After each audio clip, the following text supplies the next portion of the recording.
যদি আমি কোনোভাবে হ্যারাসমেন্টের শিকার হই, যদি আমি অন্যায়ভাবে কোনো ধরনের আক্রমণের শিকার হই, সেটার বিরুদ্ধে আমার প্রশাসন অবশ্যই ব্যবস্থা নেবে। আমাদের প্রশাসনকে এরকম আস্থাভাজন হইতে হবে আমাদের প্রার্থীদের জন্য, আমাদের ভোটারদের জন্য।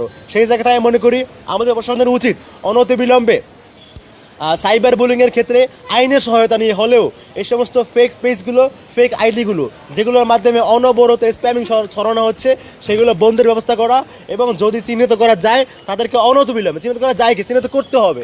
যারা এই ধরনের অন্যায়ের সাথে জড়িত তাদেরকে অবশ্যই চিহ্নিত করে বিচারের আওতায় নিয়ে আসতে হবে। আমাদের পরবর্তী একটা কনসার্ন হচ্ছে, আপনারা জানেন ডাকসু নির্বাচন, এখানকার যারা নেতারা নির্বাচিত হবেন তারা কিন্তু একটা পর্যায়ে গিয়ে দেশকে সার্ভ করবেন, তারা কিন্তু বৃহত্তর পারপাসে, গ্রেটার পারপাসে দেশের জন্য কাজ করবেন। সেই জায়গাতে আমরা কোনোভাবেই চাই না আমাদের বিশ্ববিদ্যালয়ের নেতৃত্বগুলোতে এমন কেউ আসুক যারা হচ্ছে মাদকাসক্ত, যারা হচ্ছে সমাজের অন্যায় অপকর্মের সাথে জড়িত। সেই জায়গা থেকে আমরা চাই ডোপ টেস্টের আয়োজন করা হোক। ডোপ টেস্টের মাধ্যমে যে সমস্ত প্রার্থীরা নির্বাচন করতে আগ্রহী তাদেরকে হচ্ছে তারা মাদকাসক্ত কিনা এটা চিহ্নিত করা হোক। যেহেতু প্রার্থী মনোনয়ন চূড়ান্ত হয়ে গিয়েছে, আমি মনে করি এখন প্রশাসন চাইলেই ডোপ টেস্টের মাধ্যমে যারা আসলেই মাদকাসক্ত তাদেরকে ছাঁটাই করে দেওয়া সম্ভব, এবং আমি মনে করি এটা অবশ্যই বাস্তবায়ন করা উচিত। কেননা কোনো ধরনের মাদকাসক্ত, কোনো ধরনের এই ধরনের অন্যায় অপকর্মকারী তারা আমাদের নেতৃত্বে আসুক, এটা আমরা কোনোভাবেই চাই না। তো আপনারা জানেন যে বিশ্ববিদ্যালয় প্রশাসনের দপ্তর থেকে ডাকসু নির্বাচনের আগে বলা হয়েছিল যে ডাকসুর পিরিয়ডে বিশ্ববিদ্যালয়ে বহিরাগত নিয়ন্ত্রণ থাকবে, বিশ্ববিদ্যালয়ের বাইরে থেকে কেউ প্রবেশ করতে পারবে না।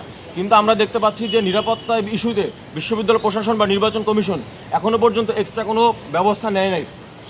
আগেকার সময় বিশ্ববিদ্যালয় যেমন বহিরাগত যানবাহন চলাচল করতো এবং বহিরাগতরা করতো, এখনও পর্যন্ত সবাই ব্যবহার করতে পারছে।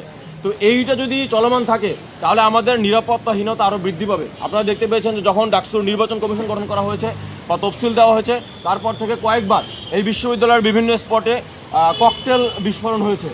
ফ্যাসিবাদের সময়ে আমরা যে সমস্ত শিক্ষকরা আমাদের গণরুমের গেস্ট রুমকে বৈধতা দিয়েছে, আমাদের শিক্ষার্থীদেরকে যখন টর্চার করা হতো তখন তারা আসলে না দেখার ভান করতো।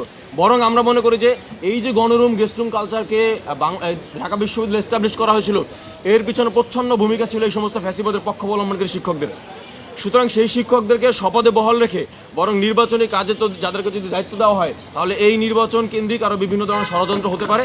এবং যেটা আপনারা সর্বশেষ দেখেছেন যে ঢাকা বিশ্ববিদ্যালয়ে ক্লাবের যে কমিটি দেওয়া হয়েছে 15 সদস্য বিশিষ্ট কমিটি, আমরা তখন এটার প্রতিবাদ করেছিলাম। ঢাকা বিশ্ববিদ্যালয় ক্লাবের সামনে আমরা প্রতিবাদ জানিয়েছিলাম যে এই বিশ্ববিদ্যালয় কমিটি নীল দল এবং সাদা দলের একটা কম্বিনেশনে, একটা যৌথ প্রযোজনায় এই কমিটি দেওয়া হয়েছিল।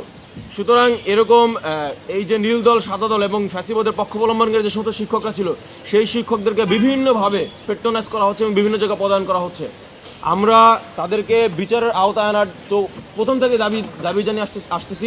এবং আমরা অন্তত ডাকসুর এই যে আর 15 থেকে 16 দিন রয়েছে, এই ডাকসুর এই 15 থেকে 16 দিন আগে আমরা অন্ততপক্ষে এই দাবি জানাই যে যারা চিহ্নিত ফ্যাসিবাদের দোষর শিক্ষকরা রয়েছে তাদেরকে কোনোভাবেই ডাকসু কেন্দ্রিক কোনো কাজে তাদেরকে দায়িত্ব দেওয়া যাবে না কোনোভাবেই, এবং তাদের বিপক্ষে যত দ্রুত সম্ভব তাদেরকে বিচারের আওতায় নিয়ে আসার জন্য আমরা বিশ্ববিদ্যালয় প্রশাসনকে অনুরোধ জানাই।